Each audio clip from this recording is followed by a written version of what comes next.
Hi friends, Pollachi style மீன் குழம்புல நம்ம வெங்காயம், தக்காளி, குருமிளகு, தேங்காயெல்லாம் போட்டு வறுத்துக்கிறோம். தேங்காய் எண்ணெய் ஊற்றி அதுக்கப்புறம் புளியை ஒரு டம்ளர் சுடு தண்ணியில் ஊற வச்சுட்டு மத்தி மீன் நல்லா கழுவிட்டேங்க. ஹஸ்பண்டு தான் எனக்கு கழுவி கொடுப்பாங்க சுத்தமாக எப்போவுமே.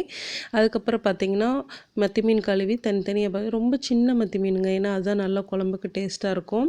அதுக்கப்புறம் பார்த்திங்கன்னா நம்ம அரைச்சி வச்சதெல்லாம் ஒரு மிக்சியில் போட்டு நல்லா ஃபைன் பேஸ்ட்டாக அரைச்சி வச்சாச்சு. அதுக்கப்புறம் நாங்கள் எப்போவுமே மத்தி மீன் குழம்பு பார்த்திங்கன்னா மண்பானையில் தான் செய்வோம்.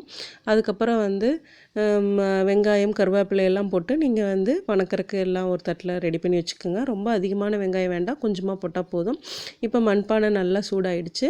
எப்போவுமே மண்பானை ஹை ஃப்ளேமில் வைக்கக்கூடாது, ஓரளவுக்கு மீடியம் ஃப்ளேமில் தான் வைக்கணும். நாங்கள் எப்போவுமே மீன் குழம்புக்கு தேங்காய் தான் யூஸ் பண்ணுவோம். ஒரு 5 லிட்டருந்து 10 லிட்டர் தேங்காய் பக்கத்து வீட்டிலேயே சொல்லி நாங்கள் அரைச்சி வாங்கி வச்சுக்குவோங்க ஃப்ரெஷ்ஷாக. அதுக்கப்புறம் கடுகு இதெல்லாம் போட்டு நீங்கள் தாளிச்சிட்டு வெங்காயமெல்லாம் போட்டு தாளிச்சோன்னா அரைச்ச பேஸ்ட்டை போட்டு நம்ம உள்ளே கொஞ்சம் பச்சை வாசம் போகிற அளவுக்கு நம்ம கொஞ்சம் கொதி வர அளவுக்கு வெயிட் பண்ணணும். வெயிட் பண்ணதுக்கப்புறம் பார்த்திங்கன்னா ரொம்ப தண்ணி நம்ம சேர்த்த வேண்டியதில்லை, ஏன்னா மீன் எப்போவுமே தண்ணி விடும். ஸோ அதனால் பார்த்திங்கன்னா அதுக்கப்புறம் தேவைப்படும் போது நம்ம வேணால் கொஞ்சம் ஹாட் வாட்டர் ஆட் பண்ணிக்கலாம். அது கூட பார்த்திங்கன்னா இப்போ மசாலா கொதிச்சிருச்சு.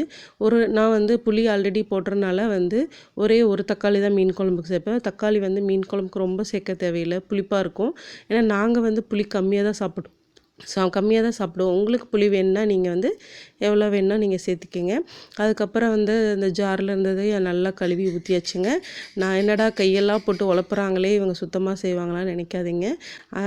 நான் அப்பப்போ கை ஹேண்ட் வாஷ் பண்ணுற பழக்கம் எனக்கு இருக்குங்க. அதனால் எப்போவுமே வாஷ் பண்ணிவிட்டு மீனெல்லாம் க்ளீனாக எடுத்து வடித்து தான் போட்டிருக்கேன். உள்ளே போட்டாச்சு. இப்போ நம்ம மேலால் கொஞ்சம் தேங்காய் எண்ணெய் ஊற்றினதுக்கப்புறம் நல்லா கொதி வரும். ஸோ கொதி வந்ததுக்கப்புறம் ரொம்ப நேரம் நான் விடக்கூடாதுங்க. இந்த கொதி வந்தோடனே அடுப்பை ஆஃப் பண்ணி அப்படியே நீங்கள் விட்டுருங்க. மீன் குழம்பு